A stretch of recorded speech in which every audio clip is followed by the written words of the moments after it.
It's that time of the month again, and I am so excited because we have 20 interesting things. We've done a whole lot of shopping lately. We have done some research. We have looked for things that are different or interesting, or maybe you haven't seen before, or maybe you've seen all the time and wonder, why is that collectible? Well, we're going to talk all about it. This, a lot of people confuse with Bakelite, but it is actually celluloid. Celluloid's one of the first earliest plastics. It's been around since the 1850s. But in the 1960s, a woman in Paris named Leah Stein, who had a lot of expertise in textiles, got the idea along with her husband, who helped her figure out how to formulate these celluloid pieces and stack them and use textiles for patterns, use metal for patterns, even straw in some cases, to give these multi-layered pins a really interesting and different look. And they became very famous for about 10 years. On the back, you can see Leah Stein, Paris. They were reissued again in the 1980s because at the end of the 70s, the French market was tapped and they decided to sell all of the product off, and it went to a jeweler in New York. And it became so popular in New York, they ended up bringing these back. So there are two generations of production. They're just so wonderful that, honestly, the collectors don't make a lot of distinguishment at this point anyway between the first and the second generation. The Fox is really fun. It's a nice big piece. It's probably 3.5 or 4 inches. It's almost a shoulder pin if you see the way that people were wearing these in the 80s. And I just think they're so great. They come in different styles, different colors. I really like this one because of the patterning and the color. And we are going to start this one off at $50. They typically sell for about twice that. So we're going to put it out there and see what our collectors think about this. But I have noticed that cute, interesting pins that are the shapes of animals always do really well. So we've got an interesting combination there. Leah Stein did pins that were based on Joan Crawford and Josephine Baker as well. So it's a wide and interesting variety to collect. These are all going on eBay auctions as we speak. If you are a member and seeing this early access, then you are seeing it while they list on eBay, and you can click the links and go right to them. If you're seeing this after the fact, well, click the links anyway, because a lot of these items may still be up for sale. We do a 10-day auction, and we just love getting to show a lot of different things that appeal to a lot of different collecting types so that we all learn more about this wonderful, vast world of antiques and vintage. I was recently at the Madison Bookville, New York antique show. It is huge. It is big. It's big like Brimfield or Round Top or some of the big shows in the West. But because it's in New York, it's not far from this place, Lake Placid, which is up near the Canadian border near Vermont and has been the site of 2 Olympic Winter Games, including 1980. And this particular collection here is a set of 4 Ronnie the Raccoon coasters. I'll take them out where you can see them a little better, where the light's not so strong. There's Ronnie. I think he's a great figure. He was the mascot of the 1980 Winter Olympics. Lake Placid is the smallest place in the last 50 years to hold an Olympic game. In fact, it's unlikely that any place that small will ever be able to hold an Olympic game again because they're so high stakes now. But at the time, nobody else wanted to do it. And Lake Placid had tried several times to have a second winter game, and 1980 was their chance. It turned out to be a huge success, probably too big a success, in fact. They had a terrible time getting people in and out of the venue because tens of thousands of people descended on this little town of 15,000, and people were having to drive an hour and a half and back to get to the events. The American and the Soviet teams were late for the opening ceremonies because they couldn't get them through the traffic. So it was a bit of a snarl, but Lake Placid turned out to be wonderful Olympics for the United States. It wasn't our biggest medal count by far, but we had the Miracle on Ice. We're in the semifinals. Our collegiate semi-pro men's hockey team beat the Russians, and because Russia stated that all of their players were amateurs because we're all communists and we all share, so their professional players who were paid under the table were all getting to play in the Olympics. And people thought, well, that wasn't very fair. Well, then we beat them with a bunch of college kids. It was called the Miracle on Ice. It was amazing. Eric Heiden also set various speed skating records and is still the only person to get 5 gold medals in speed skating at the Olympics. So it was a fun and interesting event. And a fun and interesting company made these. This is Vista Alegre. Vista Alegre has been around since the 1820s in Portugal. It was another one of the porcelain companies in Europe that was given royal assent, so it's always been a high-end product. In the 1960s and 70s, they really expanded abroad, and they're now known as a luxury good. They have very high-end single stores that are just their product in very expensive places like the Palacio district of Mexico City, Beverly Hills, places like that. So Vista Alegre has really come on. And for all those reasons, these are collectible. And they're also just cute as can be. And they're in their original box. All of that is pretty good. We are starting these at $20. I believe that the value is probably more than double that, but we're just going to find out together. Olympic collectibles are very desirable. Once in a while I get something that's just so cute and I think I could really just keep that and love it, and this is one of those items. I've decided not to keep it, but I really do enjoy it. I found it when I was shopping with Jeremy of the Thrifting Twins. He had just gotten there. We walked into a space together. He found a piece and I found this piece. And this is a palm tree compote from a restaurant made by Syracuse China. Because it has lots of round edges and an open bottom, it does not have the Syracuse label. Usually Syracuse labeled everything, and you would have seen a date stamp too. But we know because of when the heyday of Polynesian restaurants were, that this should date to about 1960. Don the Beachcomber and Trader Vic were the first in California to really start the tiki bar craze before the Second World War, partly because they had customers who were broke but could bring in interesting flotsam and jetsam and help them decorate the bar in exchange for a drink once in a while, and that's how a lot of that got started. They presented in these really fun ways, and all of a sudden Trader Vic's was a chain in major hotels, and almost every city had some fabulous Polynesian restaurant in the early 1960s. Seattle had the Polynesian out on one of the piers. There was a great one even in Columbus, Ohio called the Kahiki. And there's the Mai Kai in Fort Lauderdale, Florida, which is still open and operating. So a few from that era are still there. It's just a really fun atmosphere. The B-52s, when they formed as a band, celebrated their union over a volcano that they shared, drinking out of a large volcano-shaped cup in a restaurant. So a lot of dinnerware was made for Polynesian restaurants, and this is a good example of that. This is all airbrush design. And so it gives it that neat sort of ethereal effect where it's not really a harsh outline like a transfer outline. It just sort of flows. It makes it seem like the tree is in motion, maybe has a little breeze going on.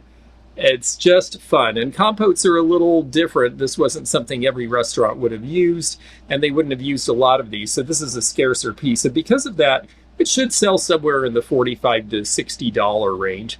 We are starting it at about half that. And we are just going to put this fun piece out and see if it goes to a restaurant wear lover's home, or a Hawaiiana lover's home, or a Floridiana lover's home. I better stop or I'm going to talk myself into keeping it. I've been shopping all over the country for the past 6 weeks, and this next piece came in a very surprising venue outside of Columbus, Ohio. Once again, Columbus seems to be factoring into this video.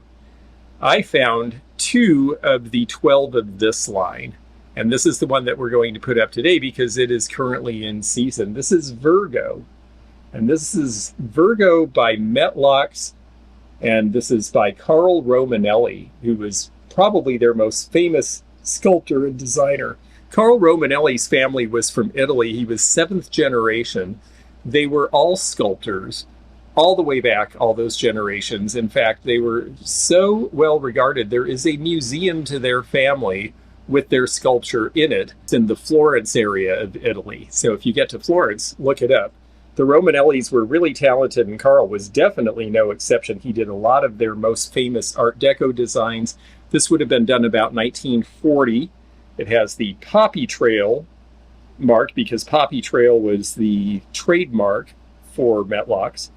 And you notice it says that it is Virgo and that the design patent is applied for. Carl Romanelli ended up having something like 20 different designs that he patented and owned and controlled the patents on.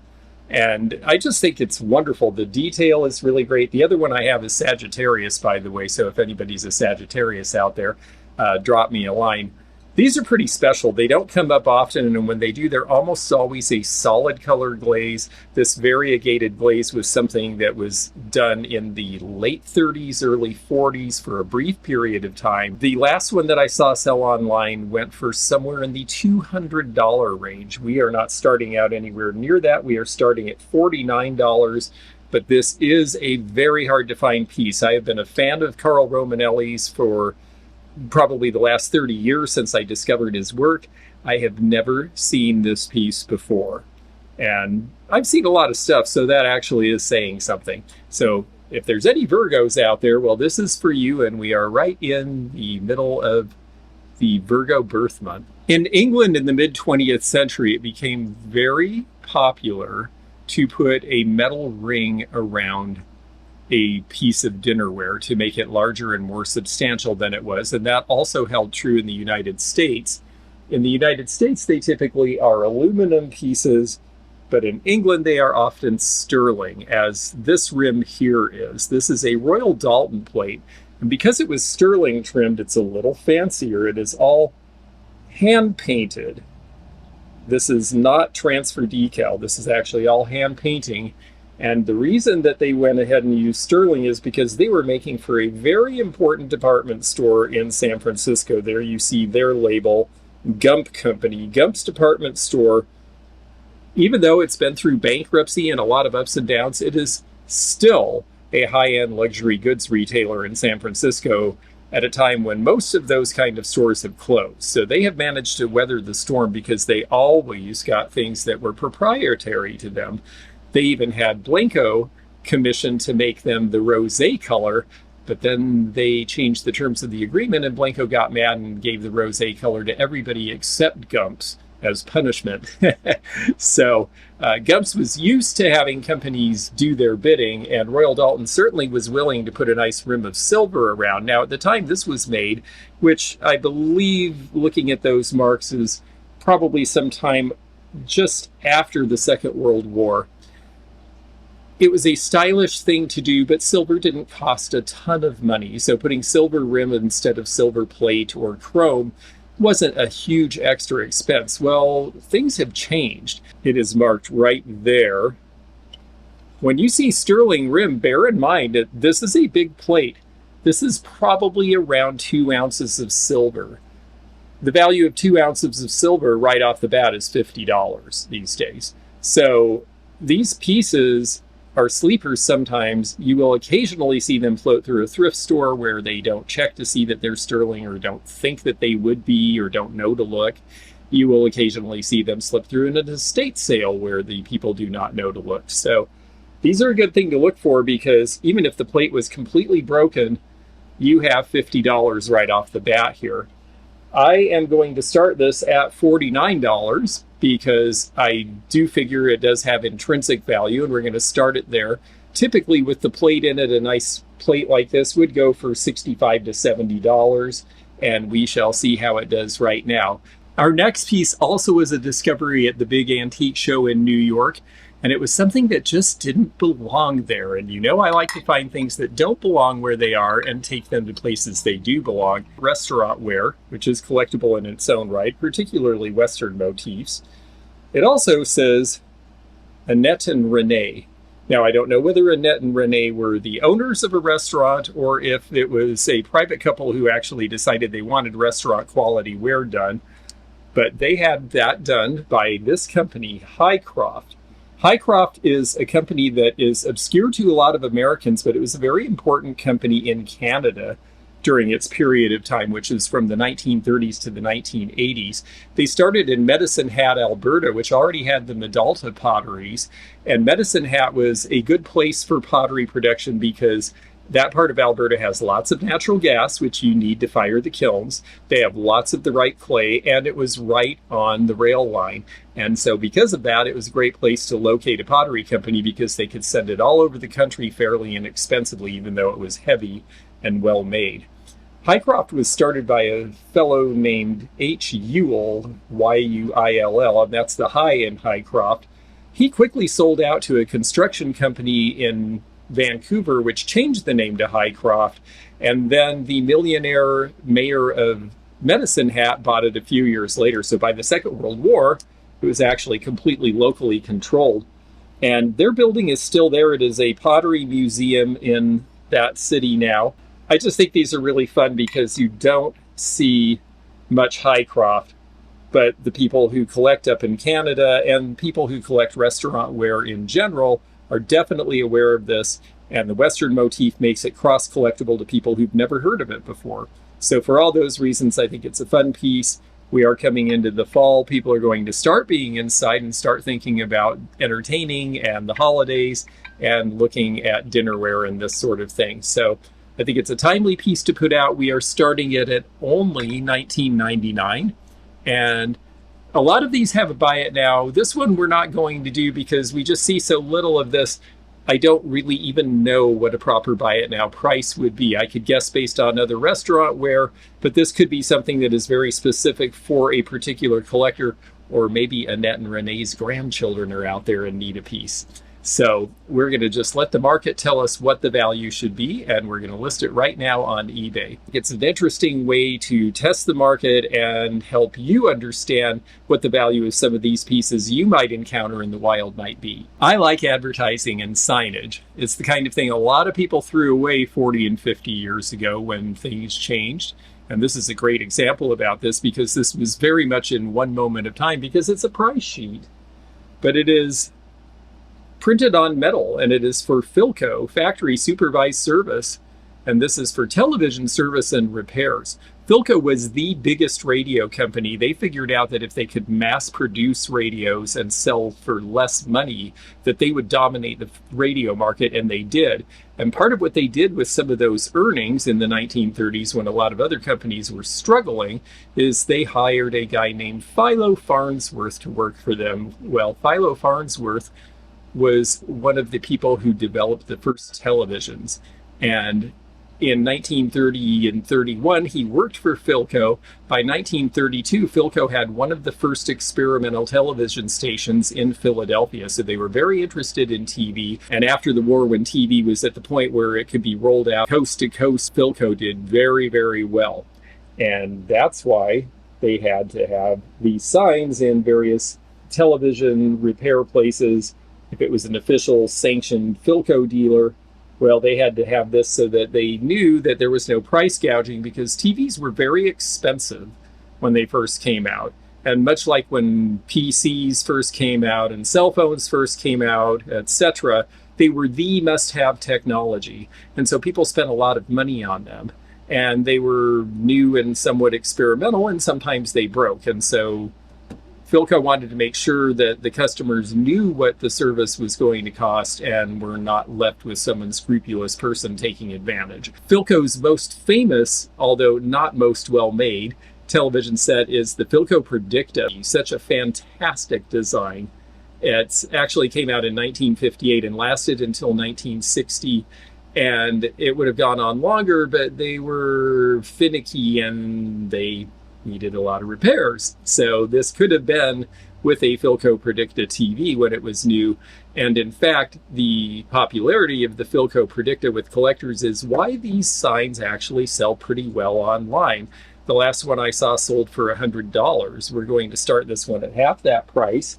And we're going to see if this one also climbs to that height, but it's very similar to the one that sold. So if there's a second collector out there who needs it to put next to their Predicta, or they just like old signs, or they had someone who worked for Philco, originally the Philadelphia Battery Company, way back when, well, then there's different reasons people might collect such a thing, and we're going to find out who that collector is now.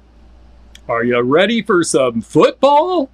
Well, that's something you're going to hear blaring from television screens across the United States starting this month because the National Football League season is starting. And this particular piece is a memory from a team that has been through a lot, but is currently a very good team that has very high prospects again. And this dates back to the first time they won the NFC Championship in 1979, and then moved on to a big, big stadium They've done a lot of moving, actually. This is the Los Angeles Rams. They were originally the Cleveland team. They won the 1945 championship and promptly moved to Los Angeles. They did not make it to the Super Bowl in the modern age until 1979, when they led and then lost to Pittsburgh in the final quarter.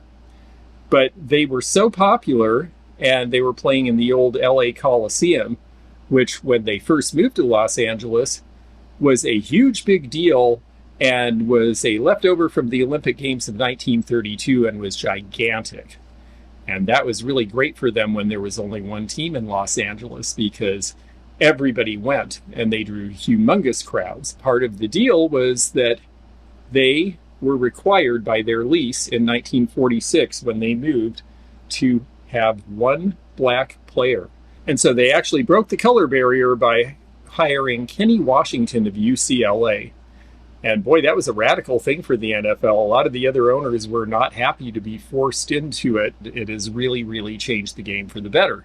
So the Rams were trend-setting in that way as well. When their owner died, his widow, Georgia Frontiere, realized that with two teams in Los Angeles, they were never going to get TV coverage because two teams could not sell out all of their games, especially in a giant stadium like Anaheim Stadium. And she moved them to St. Louis. And they were the St. Louis Rams for 20 years. And in St. Louis, they won their first Super Bowl. Well, the NFL has a way of using and tossing aside cities and stadiums. And pretty soon, the St. Louis Dome, which was considered state of the art, well, 20 years later, it was considered obsolete and not good enough. And so they convinced the league to bring the team back to Los Angeles, where they won another Super Bowl. So now they are the only NFL team to have won a championship in 3 different cities. Because of that, there are a lot of new supporters who have not seen a lot of the stuff that was given out in their glory days of old. And that's the reason that this scarf is now something that is collectible. And we're going to start this out at the modest price of $9.99. We're not doing a buy it now on this. With a new generation in Los Angeles, it is open to question what the value of pieces from the old Rams will be. So we're going to find out right now. I had the chance to buy things from a private estate in New York, and the collector of that house loves Torquay pottery and has introduced me to amazing pieces I never imagined were Torquay, because when I see Torquay pottery from England, I think of these, which are very cute and very sweet, and in this day of affirmations, seem like something that I could see modern people getting interested in having, because all these folks who are putting brand new signs from China could be collecting little old pottery pieces from England that say important things like, save yourself pains by taking pains. The mottos were done primarily in the 20th century, when people could get to the English coast a little more easily in the 1920s and 30s and 40s and 50s. Who were the big purchasers of these pieces? There were pithy sayings like these. There were nursery rhymes. There were certain sayings that were from Devon or Cornish dialects that were of the area. And there were also some that had poetry on the sides of them.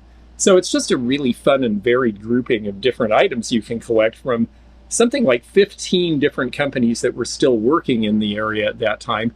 This one was the Allervale Company, which was one of the larger companies in Devon. And Torquay, by the way, if it sounds familiar to you, if you are a fan of Fawlty Towers, the comedy with John Cleese as an innkeeper from back in the 1970s, and he was a horrible, horrible man on that show. It's very funny. Well, they were based in Torquay, along with a lot of these potteries. This one's also interesting because it's a little pitcher, and it's got this really cute and unusual pierced handle.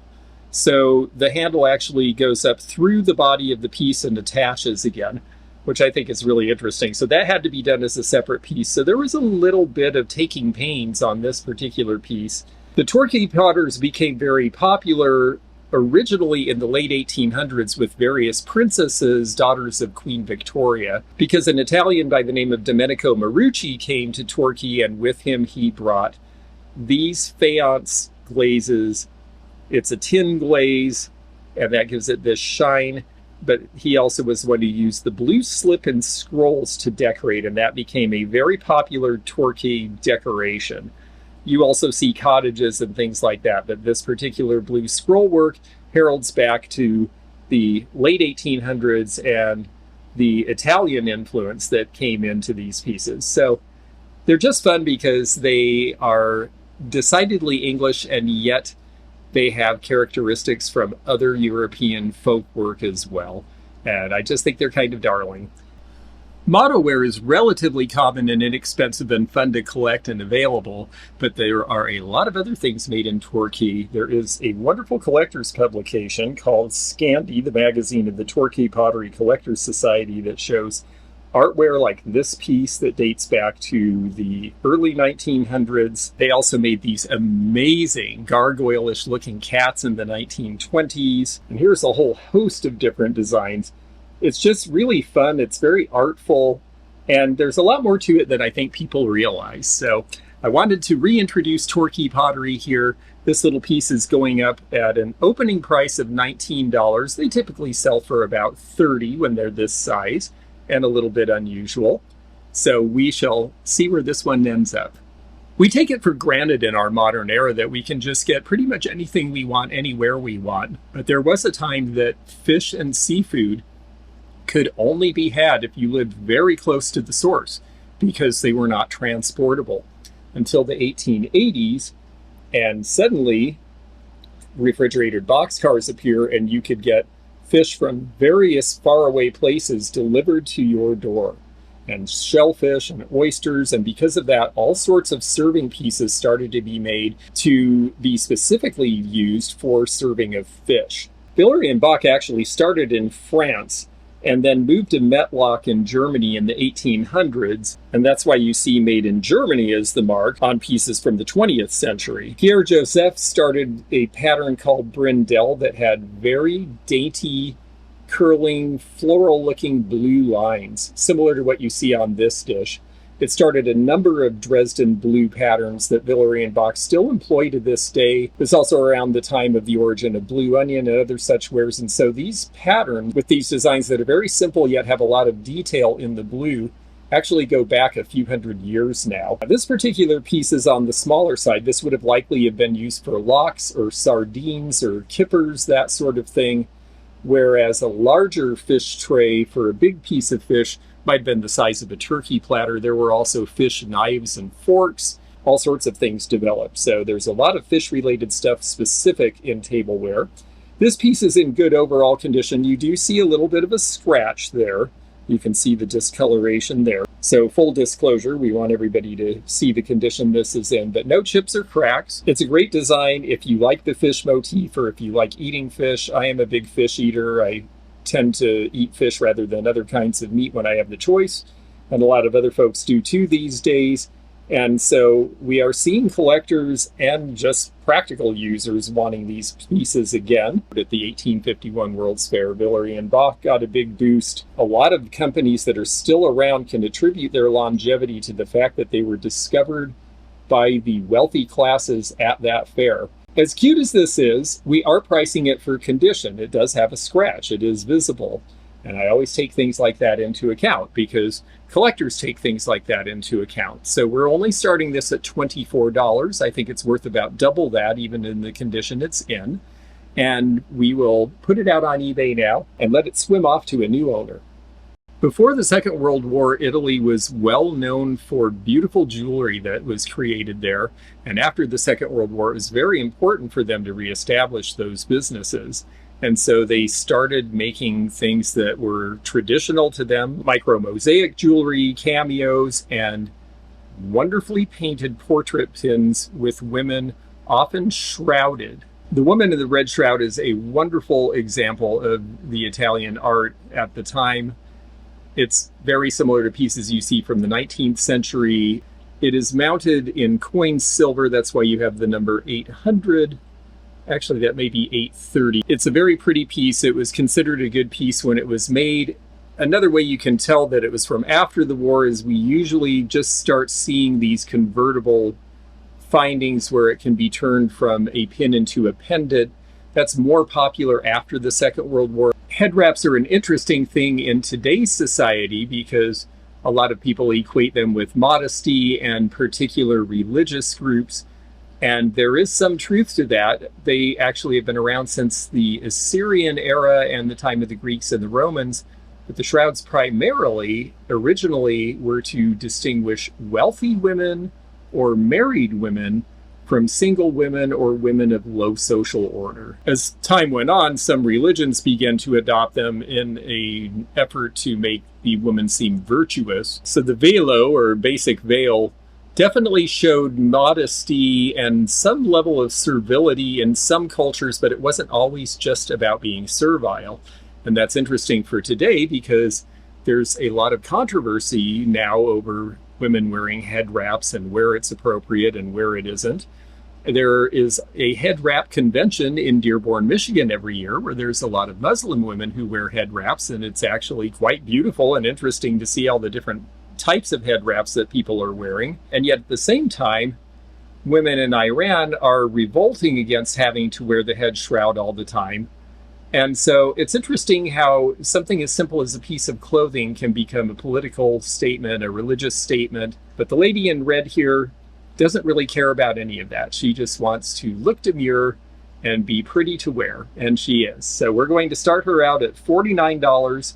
She could be worth as much as twice as that. We will see what the market bears on these currently, but I have sold them for as much as $100 in the past. It's interesting how antique dealers and resellers get caught up in absolutes, and the collectors don't care what we think. And here's a great example of that. We talk a lot about how, oh, silver plate, you just want sterling. Silver plate, oh, silver plate isn't worth anything. Well, I beg to differ. The silver plate is from this company, Christofle from France. It's worth some money. It's pretty collectible. Charles Christofle started as a jeweler, but around 1830 he bought various patterns for electroplating. They were trying to figure out how to make metal objects that didn't require a whole sheet of heavy silver to be made, and electroplating seemed like the way, but it really took a long time to be perfected, and Christofle had a lot to do with perfecting that. That's where these wonderful doves, which are knife rests, came from. What is a knife rest? Well, if you have a pretty table and you have a pretty tablecloth, and you don't want it to get stained, you put a little knife rest at each table. This little guy sits on the table, and then when you use your butter knife, you lay it across the back so that it does not go directly on the table linen and stain it. That was the original intent behind these, but people really just like them as wonderful little ornaments. And to have the whole set of 4 in the box with the Christofle name, which makes a big difference. I've sold Christofle flatware in silver plate for the same price that you would sell a sterling set by other people. So this is no joke. Christofle is a great example of how silver plate really can still be very valuable and considered a luxury good. These are in good shape. They've been used a little. I don't think they've been used a lot. They had a lot of really good designers in the era that these were made too. Man Ray designed for them. Gio Ponti designed. Jean Cocteau designed for them.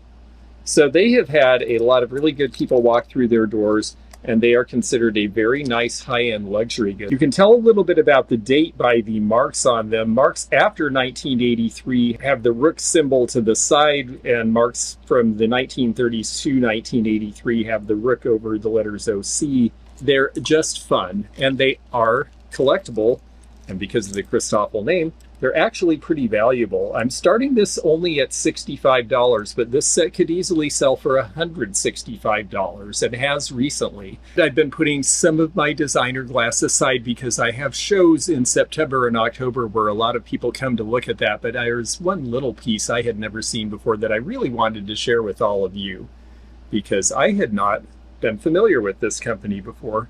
This is Gozo glass. Gozo is a small island off the island of Malta, and in the late 1960s, when Malta gained independence, they really wanted to bring over new industry.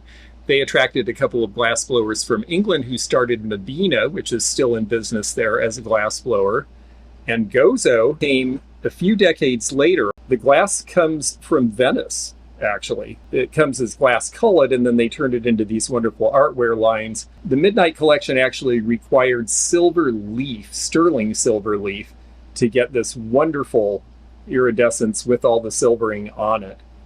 Sventon did some lines like this that are very expensive now, actually, towards the end of their production. Gozo is still in production, but this piece dates from about the beginning of their production. They were only in business a few years when their founder unfortunately died, and they were taken over by the co-founders who recast the firm and moved it to a larger factory. So I believe this is earlier production. We are starting this at only $24. It's not a very big piece. They typically sell for about $50 in this size, and we will put it out there and see which of our glass lovers loves it the way I do, but I just think it's the most amazing color. So there we had Italian glass that really isn't, and now we have Italian glass that really is, but it's not from Venice and it's not from Murano, and yet it is by one of the biggest glass companies in the world that I had never heard of until I got this set. I have a set of 4 of these, and these are made by Bormioli, and Bormioli is a company in the Parma district of Italy, which is far, far away from Murano and Venice. But Bormioli has, over the last few decades, after starting way back in the 1800s, they have taken over a bunch of other Italian companies and other European companies and are now one of the top 5 glass producing companies in the world. They're huge, like Libby Glass is huge here in the United States, or Anchor Hawking. In the 1980s, made these really fun two-tone glasses. They don't do two-toning in their line today. They are still in business, of course, and when you look up their catalog, I don't see anything that looks like this anymore because it was kind of expensive to do two-toning. You have to use 2 different glass colors. The coefficients of cooling are different, so you have to make sure they're compatible or things can crack and break while you're trying to make them, and that's not any good. And it was also just a very 80s thing. Two-toning of cars was popular. People just really like that high contrast. Well, by the 1990s, this style was going out, so you didn't see it for very long. These are big and sumptuous water glasses because they're from the 1980s, when the size of things started to get a lot larger. And it's not really a surprise that the size of people started to get a lot larger too, because dinner plates grew from 9.5 or 10 inches to as big as 11.5 or 12. What used to be a water glass became a wine glass. The market changed, the customer changed, and that's why pieces like this were made. I have a set of 4 of these. These usually sell for about $20 to $30 per stem. I just love the two-toning and the color. It's just fun to me, and I think it'll be fun for somebody else. So we're going to start these out at $50, but I do suspect that they'll sell for about double that. Herond was another company that got its fame in Europe originally from being displayed at the 1851 Crystal Palace exhibition in London. It became very popular with wealthy people in Europe.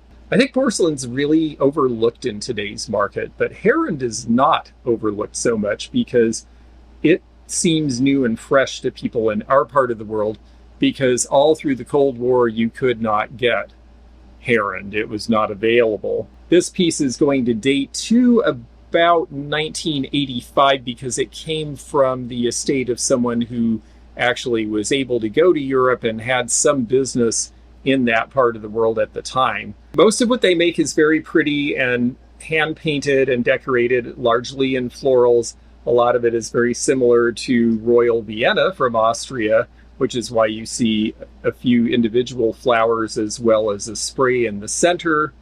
They also, surprisingly enough, make the trophy for Formula One Grand Prix. So they're a pretty diverse company, and I think we're going to see a lot of other interesting things from them.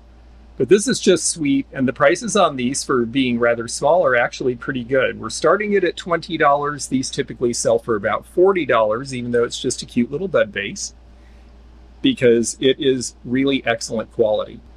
I was just out in British Columbia and got to shop in Vancouver, and across from Vancouver, across the Georgia Strait, is Vancouver Island.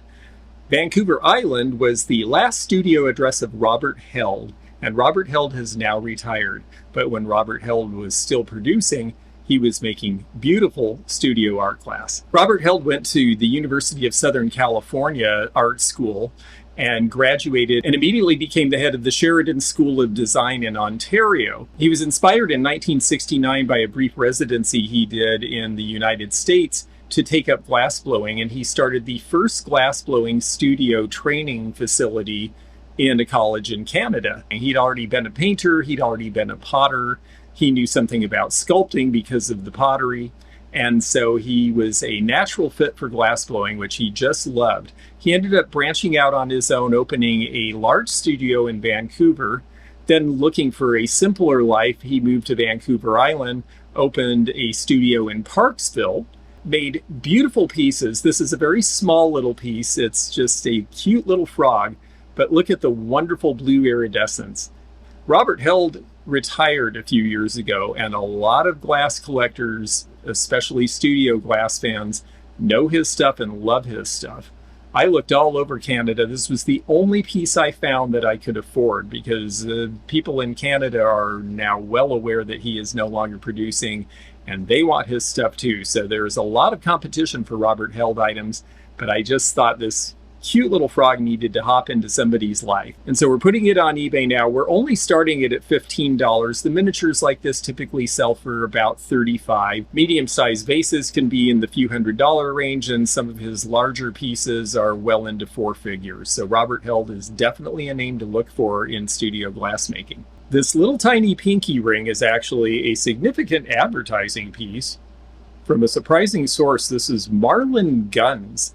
And this one is an adjustable. It is currently sized for, it looks to me like a child's size, but it is adjustable and could open up to a much larger ring. It was a nice quality item that you could do that didn't cost a lot of money to give as a promotion during the Depression when times were rough.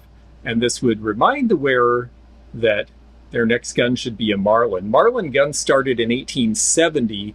And they were for many years the underdog. They were one of the cheaper models through a lot of patents. They really improved their product. They also continued to make it less expensively, and eventually they ended up dominating a lot of the larger names in the American gun market, like Winchester and Remington. So Marlin ended up having the last laugh. But this little ring is done very similarly to a class ring. You see the heraldic eagle on the side with the wings up. This, believe it or not, was found in the bins at Goodwill. Yes, somehow this survived the bins, didn't fall out the bottom, didn't get crushed, didn't get stolen. It's a little bit worse for wear. You can see a little bit of the gold is off of it, but it's hard enough to find, and such a specific thing for a specific collector that eBay seems like the place that it should go. I can't imagine if I put this in a case at my shows, for example, that people are going to notice this. But online, you can really highlight it, they can read the detail, and they can see what it is that you have. So we are going to put it online right now. We're going to start it at $19. I don't think we're going to do a buy it now because, again, this is another thing we don't really have an idea where the price should settle, so we're going to let the market tell us. I definitely have been on a fish kick, and this fish swam all the way with me back from Vancouver, where I got it at the Cloverdale Flea Market. I bought a lot of Canadian-made things, and this is Blue Mountain pottery. I talk about Blue Mountain a lot because I've always been a fan of the green splash. That is this flowing glaze, similar to what Treasure Craft ended up doing in the 1960s. Well, Blue Mountain started in 1953. And they had a rather interesting history. A lot of skilled tradespeople came to Canada from Czechoslovakia after the Second World War, especially when the Iron Curtain fell.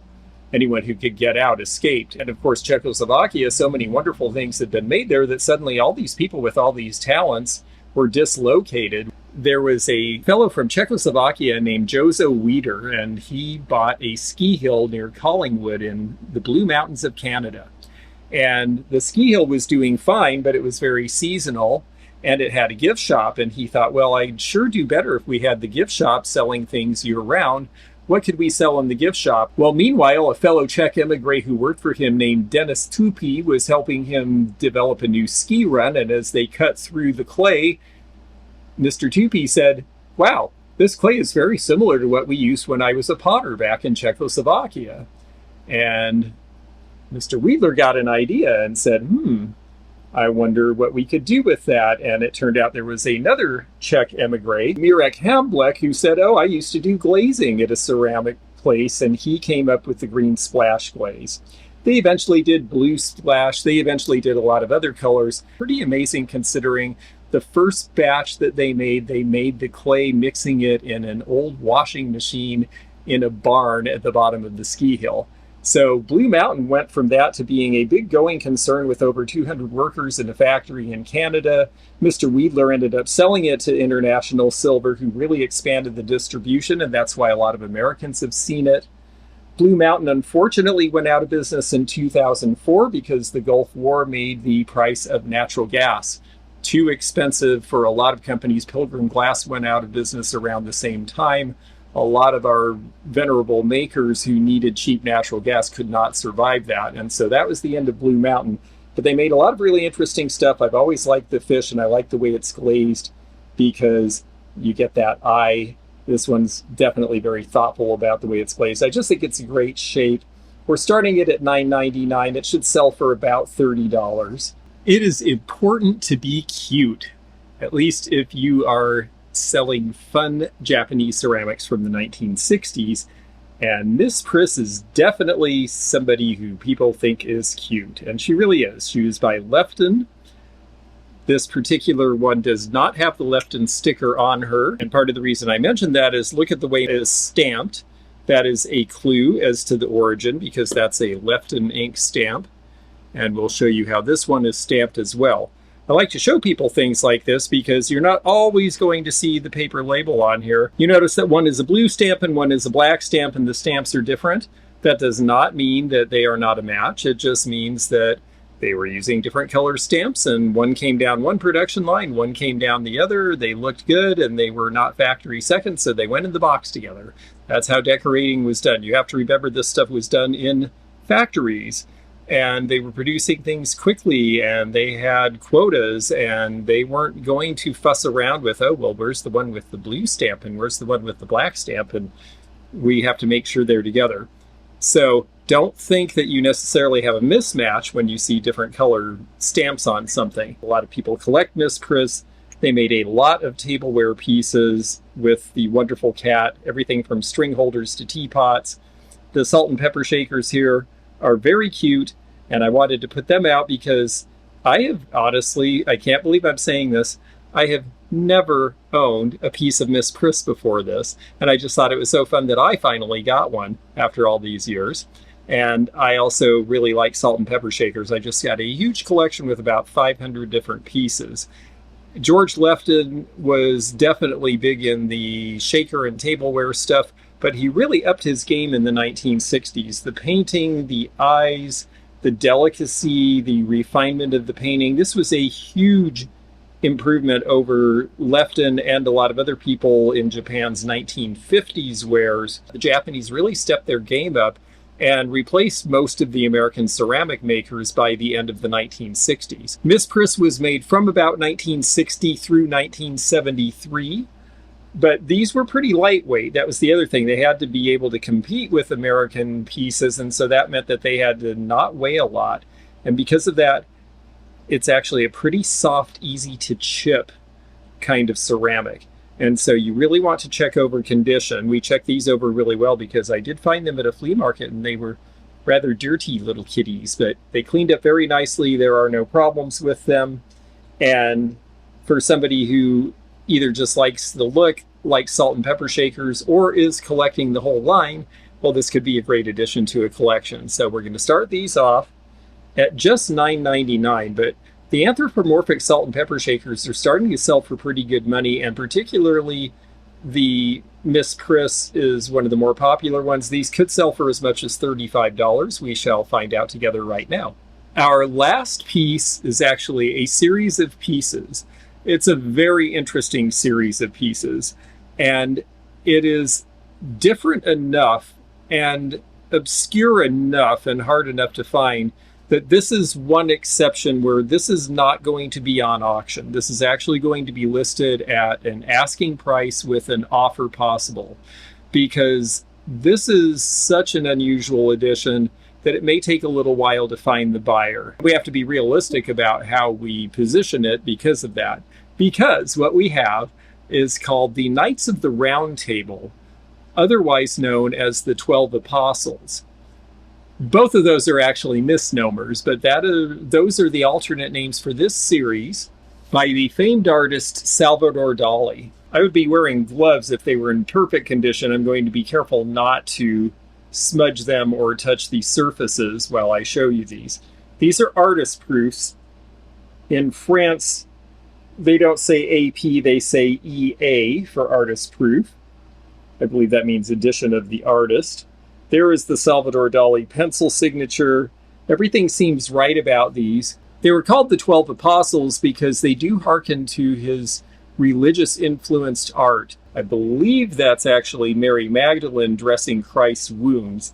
It has that very interesting combination of things you expect from Salvador Dali. It's surrealistic. It's got religious overtones. It has mixes of other colors, other types of surface decoration. He is a real favorite of mine. People either love him or not so much. And I think that the surrealism and the religious iconography are either really appealing to collectors or disarming to some people. There are 12 in this series. This one is quite dramatic. This is actually a crucifixion where the person is hanging upside down. Crucifixions actually were not exactly the way that we have seen them portrayed in our modern era. They were unlikely to use crosses because it was 2 pieces of wood instead of 1, and why would you do more work?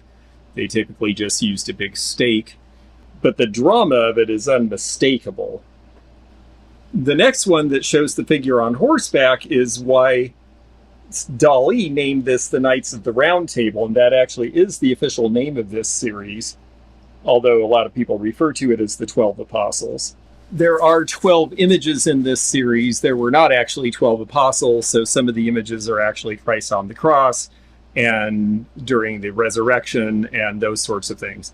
The original edition had 350 artist proofs and 80 original prints in gouache. The total edition of 430. That's a very small edition compared to a lot of Dali edition prints. He did a lot that were sold at the Seattle World's Fair, and they were sold in very large numbers, 2,500, 3,000, 5,000. Those were more typical edition sizes for some of the more mass-produced works. And so this one's actually fairly hard to find. This was given to a couple who were involved in musical production by a rather famous person, but they never really had a place for them, so they've never been framed. They actually sat in storage for a while. Most of them are in very good shape. A couple of them are worse for wear from having not been stored properly. And we'll, of course, show all of them so that you get the idea. Here's Christ carrying the cross to Calvary.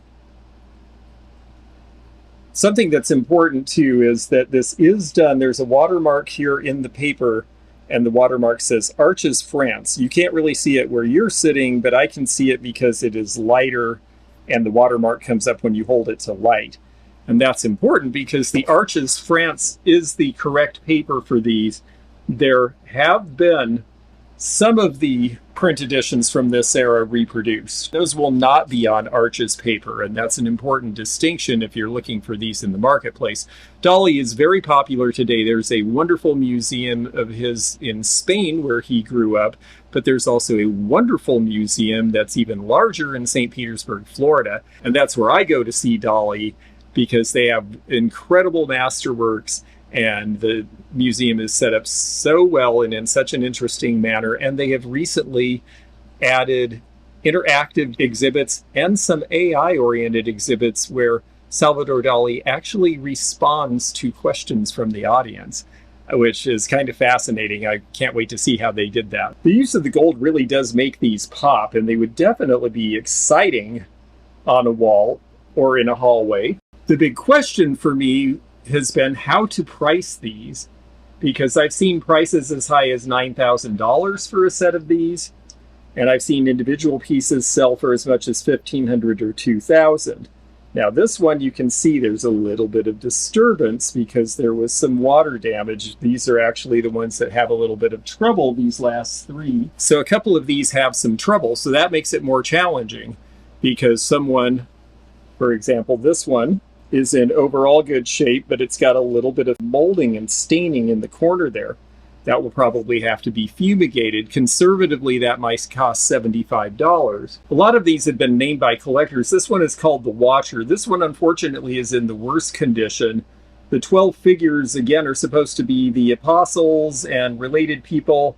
And then the mask is supposed to represent Gala, Salvador Dali's muse. And the piercing stare of Gala is what we see here. Unfortunately, this one has had some exposure to moisture and has a little bit of water damage. So that makes it a little bit more challenging to figure out how to price something like this. They're vivid. There's a customer. I know where some of those customers are. We can reach them. But the big question is, how do you price these when the condition is not thoroughly perfect on all of them, when a lot of people haven't seen these before, and when there are no recent comparable sales of full sets, only individual pieces that have sold, and some of those individual pieces have gone in the $500 and $700 each range. So because there are 12 of them, I decided that we would start on the lower end of that range, and we are setting an asking price of $6,000 with a best offer option.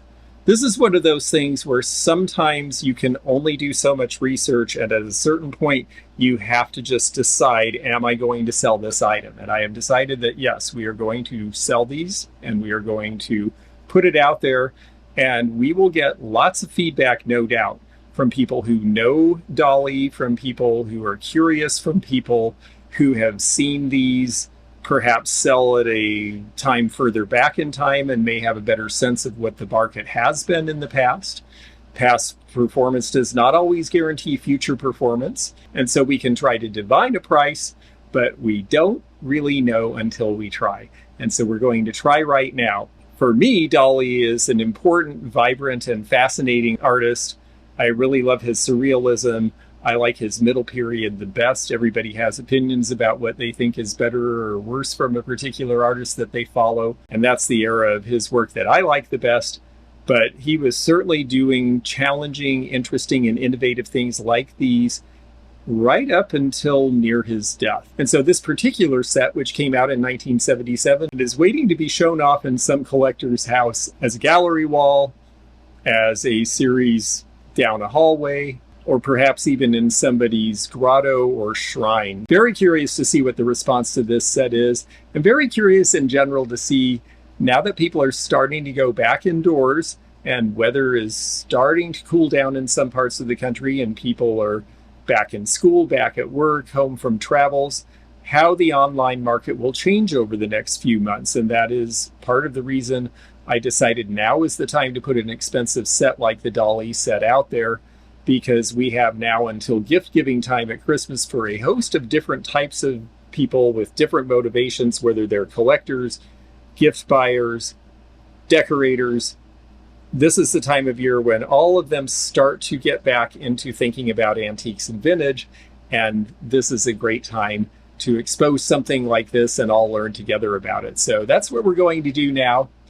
We're going to drop this and all the rest of these items on eBay. Again, thanks so much to our members whose extra financial support does allow us to take the time to do these deeper dives and bring you more information about the antiques and vintage that we love or that we would love to know more about. And thanks to all the people who watch us. Please do leave us a thumbs up. Let us and YouTube know that you enjoy this content. And in the meantime, we will be out looking for 20 more interesting items to bring you next time. If you enjoyed this video, check out this one.